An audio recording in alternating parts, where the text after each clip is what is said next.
పొంగవే పొంగవే పూరి అంటే పొంగనే పొంగనే నారి అంటుంది నా పూరి. నేను ఎప్పుడు పూరి చేసినా అయితే అప్పడంలా ఉంటుంది, లేకపోతే అప్పుడే నూనెలో స్నానం చేసి ఒళ్ళు తుడుచుకోకుండా వచ్చిన హీరోయిన్ లా ఉంటుంది. డైలాగ్ నాది కాదుండయి, అత్తారింటికి దారేది మూవీలోది.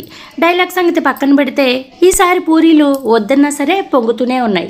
దానికోసం నేనేం చేశానో ఒక చిన్న చిట్కా చెప్పు. పూరి పిండి మనం కలుపుకునేటప్పుడు ఒక స్పూన్ పంచదార, కొంచెం నూనె వేసి బాగా కలుపుకుని ఒక పావు గంట సేపు బాగా నాననిచ్చి అప్పుడు మనం పూరీలు చేసుకుంటే ఇలా మనకి వద్దన్నా సరే పొంగుతూనే ఉంటాయి పూరీలు. ఓన్లీ పూరీలే కాదండి, దీంట్లోకి ఆలు ఆనియన్ కర్రీని కూడా చేసుకున్నాము.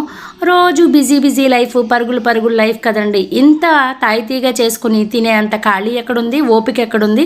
అందుకే సండే టైంలో స్పెషల్ టిఫిన్ కోరుకుంటాము అందరం. ఇంట్లో పిల్లలు పెద్దలు అందరూ కూడా స్పెషల్గా కావాలనుకుంటారు.